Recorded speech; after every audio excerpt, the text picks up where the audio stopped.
Rens Rademeyer, can I just say thank you very much, not just for joining us on Insight, but to put me back behind the wheel of one of the cars I enjoyed so much when we drove it a few years back, the Ghibli. What a fantastic machine. How are you? Best places to be, isn't it? This is my office. I've got a big smile on my face. I'm good. Rens, also, very happy to be in a Maserati. Not that I don't get to do it every day, which is one of my perks, but lovely.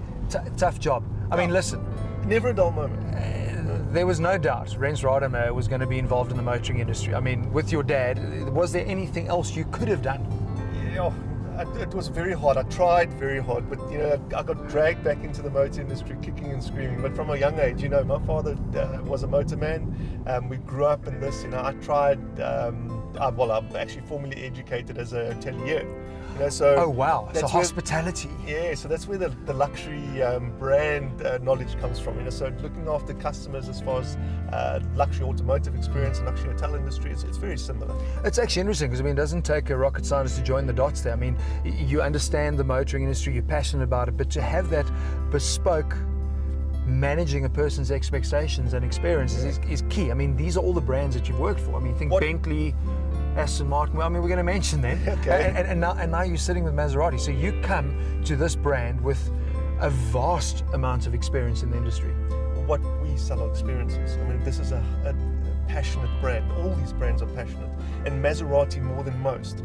What people walk into our showroom for is that unique Italian experience, the Italian charisma, Italian design, and the passion. So one of the big challenges for us when we're dealing with new customers is to make sure that first impression is exactly what they always imagine it to be. But is there not a challenge? Looking at South Africa, we are a unique market. You are now introducing a brand that comes with massive heritage, been around for a long time, but you actually reaching out to an audience that may not have heard of Maserati. So are there different unique selling points to convince the new buyer to consider a Maserati?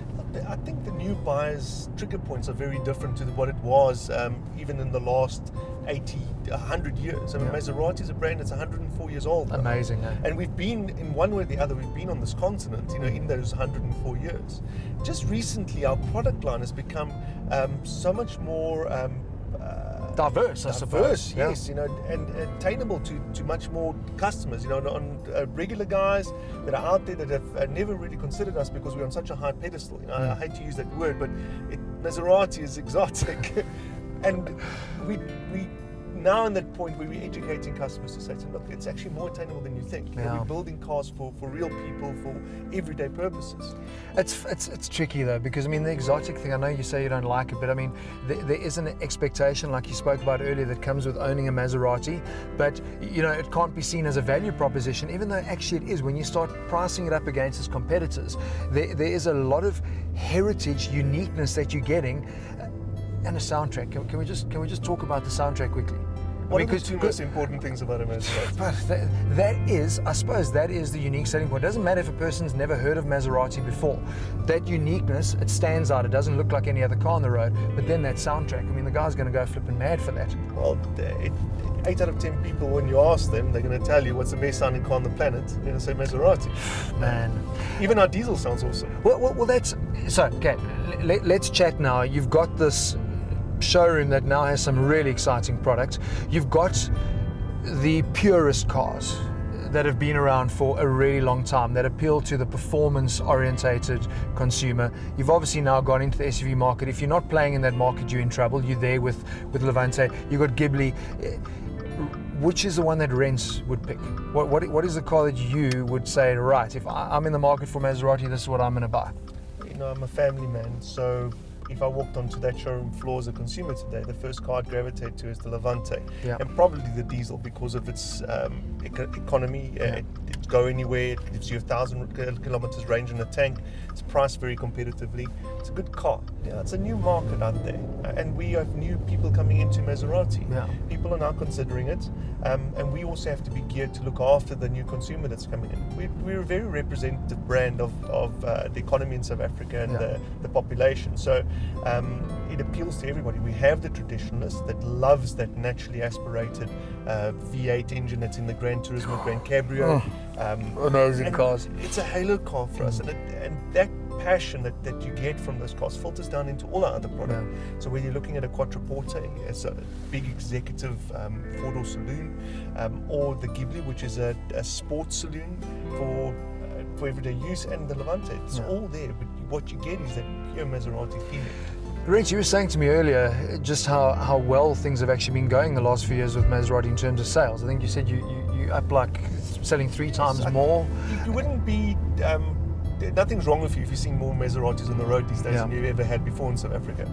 We used to sell on average about 37 cars per annum. In the last 2 years, those numbers have literally tripled. A lot to do with Ghibli. It was our first product that sort of played in a more mass-produced saloon car market, and now the real hero for us is the Levante. As a bespoke brand, you can be quite clever in your marketing, quite strategic and quite aggressive, and do things a little bit differently. And you do. I mean, I look at that configurator. I mean, a guy comes into the dealership now actually knowing what he wants, and I think even more so with Maserati, because that configurator is flipping easy to use and it's amazing. A lot of our inquiry these days from digital platforms is coming from the configurator. So you will find us playing in spaces that are considered to be relevant right now. Facebook, Instagram, we're there. The trick with that is to have really good content on the back end of it. So when you click through, where do you go? So our configurator is very easy to use, and the people go there, and we find that a lot of the guys don't just start and finish. 60% of the people that go to the configurator actually finish the configuration. There's their ultimate Maserati. And they send us through their code, and by the time they've arrived, made their appointment, and the sales executive have contacted them, they arrive at the showroom, we give them that first big wow experience, and we just plug in their code, it comes up on our configurator, we give them the tactile material so they can feel what it's going to look like, and they can actually see the cars on our floors. It's those experiences. I suppose you guys show the Maserati customer what his life would look like in a Maserati, where he'd live, the type of hotels he would go to, the holidays he would have, the coffee he would drink. It kind of all ties that whole Italian familia Not thing only in. that, we create those experiences for the clients. So we do Italian nights where we invite them to culinary experiences to experience actual produce from where the car's manufactured. So we educate them on that level. Fine balsamic vinegar, Parma hams, the great cheeses from the region. We do Italian movie nights, where we have Cannes Film Festival movies where we show the clients, they come in their cars. You could send them to Italy to do Corsa Pilatus, which is the full racing ticket, so you can go and learn how to race a Maserati. Get the most out of your car. Up to the level where you can go to Le Mans.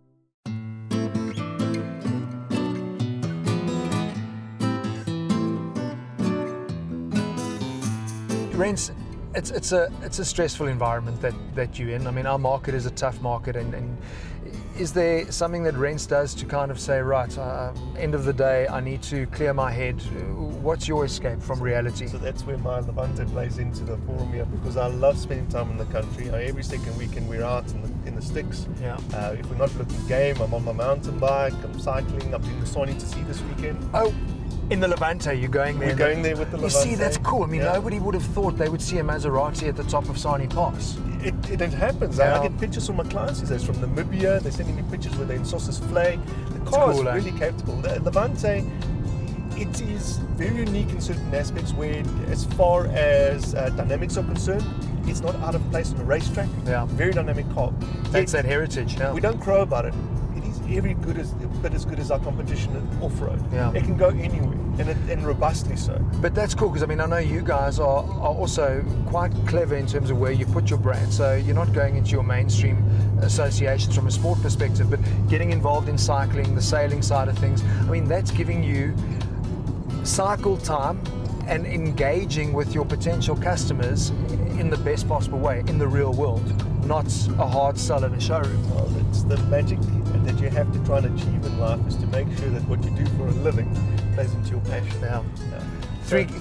Three kids, family man. What have you got? 2 girls, 1 boy? Twin girls and a son. Oh, wow, okay. And my son's also growing petrol. Look, I was going to say to you, I mean, he must love what Dad does. Has he got a favourite car? Holden, I love him to bits, but I can rock up with anything at home and you'll go, yeah, that's very nice. Even the Maserati, even the Ferrari. I get there in the Nissan GTR, the guy does his nuts. I was going to say, if you were living in Australia now with a name like Holden, he'd be racing Aussie V8s. His mom named him after Catcher in the Rye, Holden Caulfield, you know, so it wasn't the car. But when she said Holden, I said, yeah, that works. That works. Listen, Rens, I mean, our 10 minutes is gone. It's so great to catch up with you again. And for me, it's just been really exciting. It is about bums and seats, but you've got to have the right product. And at the moment, I think having Levante, the Ghibli we drove, I mean, it's been product that we've been really excited about and enjoy driving. And it's just good to see the brand is doing so well. And I love the fact that you guys are thinking out the box. I think that is key for Maserati. Morris, and also just something that I want to get across to your viewers. It's a very welcoming environment. We talk about familia. Yeah. And it's a family at Maserati, and we want people to come and experience it. Even if the intention is to buy it in a year's time, come in, drive our cars, sit with us, I'll make you a coffee. I'll make a great cappuccino, really good. Ask him. He really does. This is not a hard sell. This is like legit. Yeah, Maserati is a family subject. We're never going to be huge. We're never going to sell thousands of cars. It'll always be a couple of hundred. And that way I can keep it quite personal. I suppose we've got to go back to work now. Oh, hang on, this is work. We just keep driving around in the Ghibli. I'll be happy. But can you put it into sports mode for us and just so we can hear that exhaust? You know what? This is the bit that we love.